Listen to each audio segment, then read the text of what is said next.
여러분 안녕하세요. 한 발 더 들어간 분석 정유준의 어퍼컷입니다.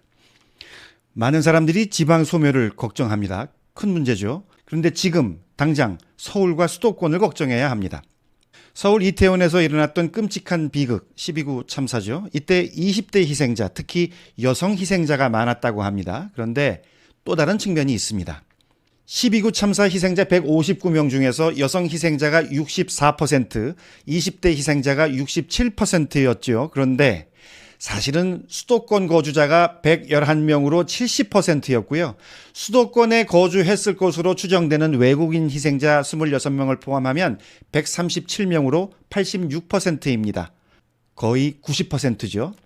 결국 12구 참사 최대 희생자는 서울, 경기, 인천에 거주하는 수도권 사람들입니다.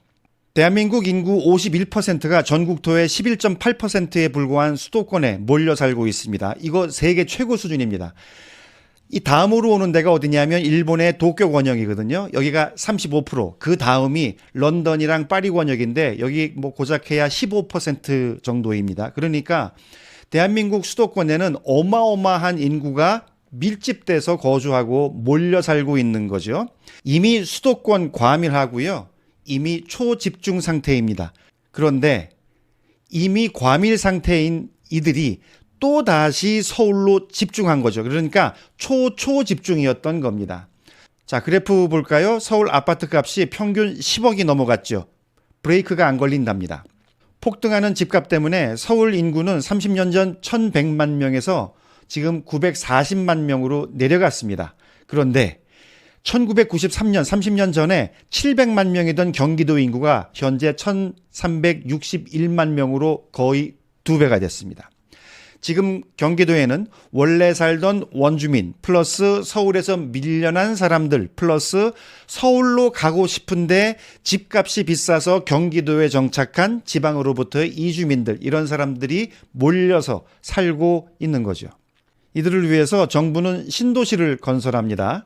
수도권 신도시는 정주 여건, 즉 가족과 한 곳에 자리 잡고 살 수 있는 환경적 조건이 갖춰졌다고 하긴 하지만 거기엔 좋은 일자리와 멋진 문화가 없습니다. 사실은 배드타운인 거죠. 자, 첫 번째, 서울은 가장 좋은 일자리를 나눠주길 거부합니다. 그러니까 독식하는 거죠.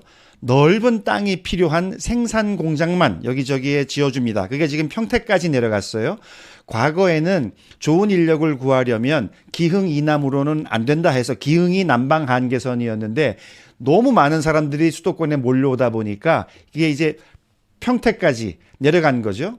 사실 수도권 팽창의 가장 큰 수혜자는 경기도지만 1,400만 인구에 600만 가구에게 양질의 또 그들이 원하는 일자리를 제공하는 거에는 한계가 있죠. 그러니까 결국 서울로 가게 되는 겁니다. 자, 둘째, 이게 일자리 못지않게 결정적인 건데요. 신도시에는 호수공원도 있고 쇼핑센터도 있고 치킨집도 있고 카페도 있어요. 그런데 특히 2030, 40 세대의 문화적인 욕구를 충족시켜줄 그런 공간은 없죠. DDP 없죠. 코엑스도 없죠. 뭐 국현, 국립현대미술관, 서울시립미술관, 재벌 사모님들이 하는 미술관도 없죠. 박물관도 없죠.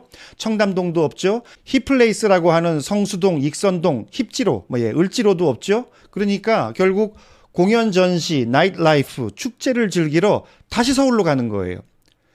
자, 10월 29일 날 이태원에 모였던 사람들은 왜 그날 거기에 있었을까요? 토요일에. 할로윈 축제 때문에 거기 있었던 거죠. 자, 이렇게 해서 30년 전 분당 일산에서 시작했던 신도시가 서울의 집값이 계속 폭등을 하면서 서울에서 방사형으로 김포, 파주, 남양주, 양평, 오산, 평택까지 뻗쳐나가게 되는 겁니다. 근데 이게요, 끝이 없어요. 이 정도로는 부족한 겁니다. 더 효율적으로 실어 나르기 위해서 GTX까지 신설해서 서울로 향하는 출퇴근길을 더 광역화하는 거죠. 여러분, GTX라는 이 거대한 토목공사가 과연 파주, 의왕, 남양주 같은 데를 위해서 만든 것이겠어요? 확정된 4개 노선 모두 기능적 측면에서 오직 서울을 위한 것입니다. 자, 신도시 정책은요, 사실상 교통대책이에요. 그런데 서울시장이 출근 시간에 지옥철 9호선을 타보고 전동차를 증차하겠다고 급하게 발표를 한 것도 서울시 교통대책의 제1목표는 결국 수도권 노동 인력을 서울에 공급하기 위한 것이라는 것을 우리가 알 수 있는 거죠. 자, 그런데 사실 이 문제는 서울의 지역 이기주의 때문입니다.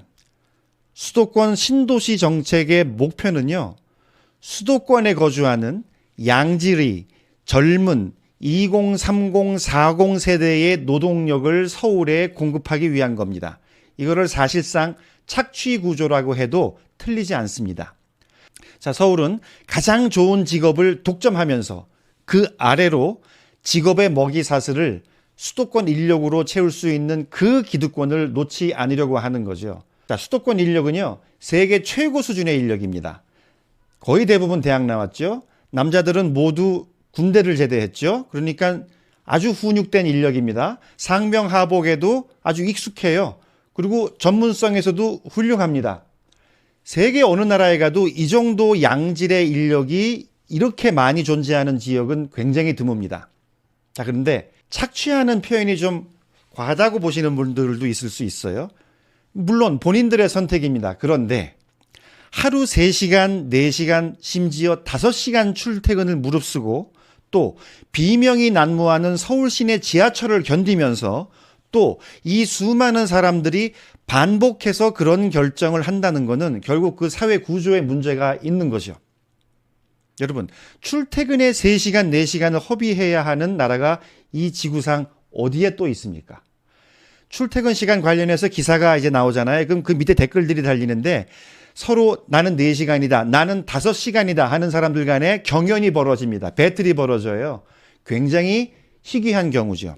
그래서 수도권 20, 30, 40 세대들은 드라마 나의 해방일지의 현실에 갇혀 있게 되는 거죠. 자, 그 사이에 서울은 품격 있게 살고 있습니다. 경기도민은 기본 2시간, 3시간에 환승 몇 번 하시죠? 그런데 통계에 따르면 서울 시민들은 대중교통 이용 시에 이동 시간 33분, 환승은 평균 1.2회랍니다.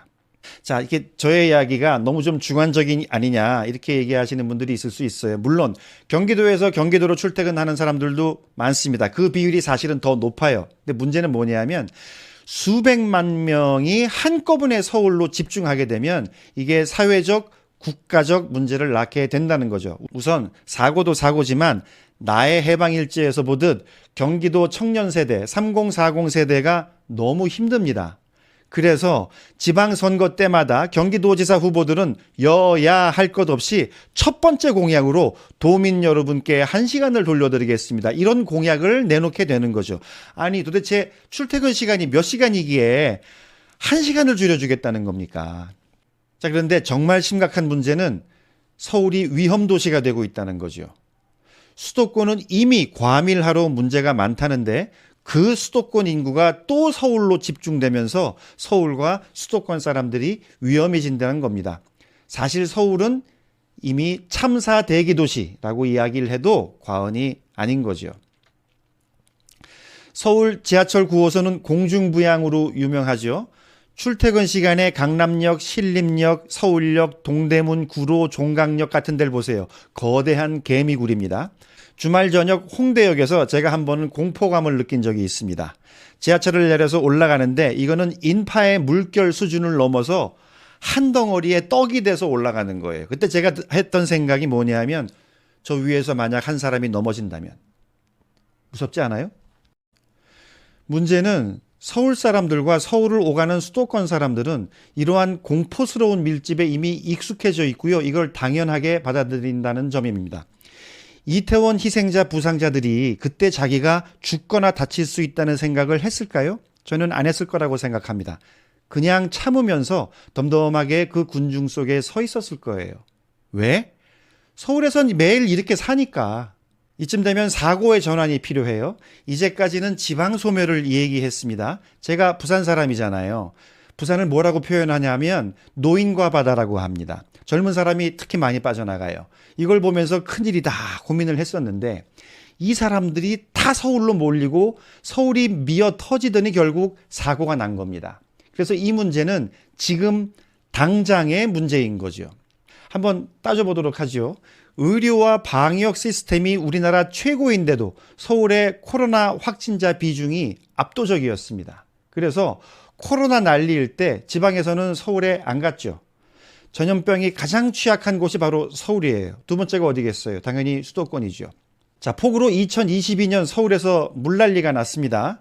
12명이 사망하고 7명이 실종이 됐다고 하죠. 젊은 남매가 뚜껑 없는 맨홀로 빨려 들어가서 사라져 버렸어요. 자, 우리나라에서 가장 최첨단 최신식이라는 강남이 상습 침수 지역이에요. 가장 취약하다고 합니다. 자, 미세먼지, 교통지역 외에도요, 이렇게 전염병, 물난리에다가 압사, 집값 폭등으로 인한 전세 사기, 자, 이게 지금 수도권의 모습이에요. 또 북한 우주 발사체로 인한 서울시 오발령 논란이 있었죠. 사이렌 불고 실제 상황입니다. 그리고 대피하라고 문자가 오고 한마디로 난리였습니다. 이때 포털이 다운되기도 했고요. 전화 연결 안 된 분들도 많이 있을 겁니다. 여러분, 전쟁 나면요, 전화 연결 안 됩니다. 가장 먼저 공격하는 시설이 통신시설이에요. 자, 그리고 자동차로 피난을 가요. 서울은 그런 도시 아닙니다. 여러분, 자동차 몰고 첫 커브 꺾으면 거기서 차 막힙니다. 그냥 집에서, 실내에서 계시는 게 제일 안전하고요. 주변에 지하가 있다면 지하 공간으로 대피하세요. 여러분, 뭉치면 살고 흩어지면 죽는다, 그런 얘기 있죠? 요즘 세상에서는요, 뭉치면 죽고 흩어져야 삽니다. 12구 참사의 이유는 밀집된 군중을 분산시키는 데 실패했기 때문이에요. 밀집의 결과가 결국 압사였죠. 서울은 이미 참사 대기 도시입니다. 국토 균형 발전이요? 저는 그런 달달한 얘기 하려고 지금 이 얘기하는 거 아니에요. 서울 사람뿐 아니라 경기도민의 안전을 위해서도 인구는 분산시켜야 합니다. 여러분, 요즘 우리나라 정치 보고 있으면 참 한심하죠? 훌륭한 정치인을 좀 가져야겠다, 이런 생각이 간절한데요. 그런데 이제까지 우리가 가졌던 대통령 중에서 비전과 통찰력이 있고 현명했던 대통령은 다 이 문제를 예상했습니다. 자, 일찍이 1977년 박정희 대통령이 수도 이전을 계획해서 1979년도에 마스터 플랜까지 완성을 했어요. 백지 상태에서 계획을 수립하라고 해서 그 프로젝트 이름도 백지 계획이에요. 국회 가결까지 했습니다. 그게 어디예요? 충청남도 공주군 장기면, 지금의 세종특별시 장군면인 거죠. 균형 발전의 원조가 바로 박정희 대통령이었던 겁니다. 박정희 대통령은 일자리도 나눠주고 먹고 사는 문제도 해결해 줬어요. 경부선을 축으로 해서 부산, 마산, 구미, 창원, 여기에 공업단지들도 분산 배치를 해줬죠. 계획 다 만들어 놨는데 1979년 12.6으로 사망하게 된 거죠. 이 그림을 보면은요, 국회, 대법원, 정부청사, 대학까지 다 만들어 놨어요. 올림픽도 여기에서 개최하려고 했던 겁니다. 자, 세월이 흘러서 노무현 대통령이 행정수도를 이전하고 권역별로 혁신도시를 추진했습니다.